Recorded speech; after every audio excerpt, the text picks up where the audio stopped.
Ne pas bien dormir à l'âge préscolaire peut provoquer des problèmes de comportement futurs même s'ils ne doivent pas nécessairement faire de sieste. Les enfants entre 3 ou 5 ans doivent dormir autour de 12 heures par nuit. Tout comme les adultes, les enfants doivent avoir des habitudes saines, et notamment un bon sommeil pour récupérer leurs énergies. Ne pas dormir à l'âge préscolaire peut entraîner différents problèmes de comportement futurs, et d'autres conséquences peu saines. Ces petits ES ne dorment pas suffisamment, sont plus exposés aux difficultés d'assimilation des informations. IELS ont plus de mal à contrôler leurs émotions au fur et à mesure qu'ils grandissent et peuvent aussi souffrir d'un déficit d'attention.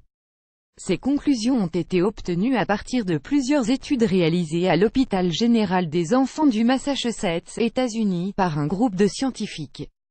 Les résultats ont été publiés récemment dans la revue scientifique académique Pediatrics. Quel est le temps de sommeil recommandé pour un enfant? Les enfants qui sont encore à la maison, entre 3 et 5 ans, doivent dormir entre 10 et 13 heures par jour, siestes incluses. Ces données proviennent d'un rapport élaboré par l'Association américaine de la médecine du sommeil, AMS, selon son sigle en anglais. Voir aussi, 5 exercices de méditation consciente pour mieux dormir. Les siestes et leur influence sur le sommeil des enfants. Les enfants à l'âge préscolaire ont beaucoup d'activités, sont très dynamiques. C'est pour cela qu'ils ont besoin de faire une sieste d'1 heure environ, chaque jour.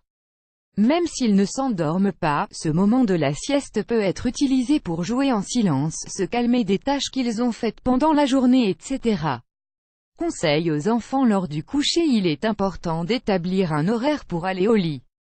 Une fois cette heure fixée, il faut les avertir quand il ne reste plus qu'une demi-heure, pour qu'ils préparent. Il faut les avertir 10 minutes avant également, pour qu'ils sachent que c'est bientôt le moment de se coucher. Il ne faut pas leur donner trop de nourriture ou de boisson le soir, avant d'aller au lit. Le lit ne doit servir qu'à dormir. Il faut habituer les enfants à ne pas jouer ni regarder la télévision dans leur lit. Il est là pour se détendre et dormir. Permettre à l'enfant de mettre son pyjama préféré et de choisir sa peluche, l'aidera à se coucher, surtout lors des moments où il n'en aura pas envie. Vous pouvez préparer l'ambiance de sa chambre, mettre une petite musique douce, éviter les appareils électroniques ou les jeux vidéo, baisser les lumières, utiliser une voix douce, etc. Les bienfaits du bon sommeil pour les enfants. Se reposer suffisamment et bien dormir est fondamental pour la santé physique et mentale des enfants, surtout à l'âge préscolaire. Pendant que les enfants dorment, leur cerveau se repose, ainsi que leur corps, et le jour suivant, ils auront plus d'énergie. Ils seront plus frais et plus actifs. Les enfants qui dorment plus ont de meilleurs niveaux d'alerte et de réflexes. Ils régulent mieux leurs émotions et sont plus rentables à l'école.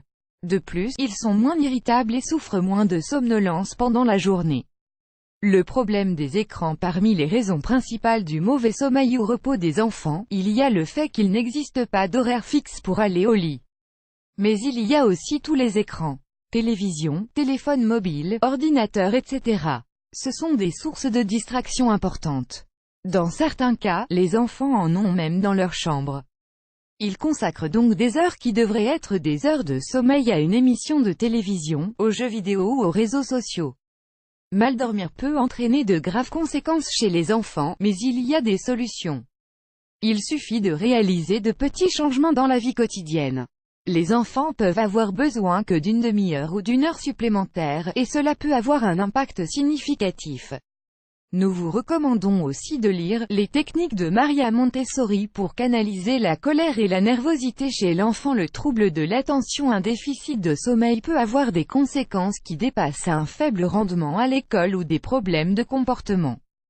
Les petits peuvent développer ce que l'on appelle le trouble du déficit de l'attention avec hyperactivité, TDAH, qui fait qu'ils vivent à un rythme accéléré ou démesuré. Les spécialistes en la matière assurent que ce type d'altération du sommeil a des solutions, et que grâce à elles, on peut améliorer les problèmes de comportement des enfants.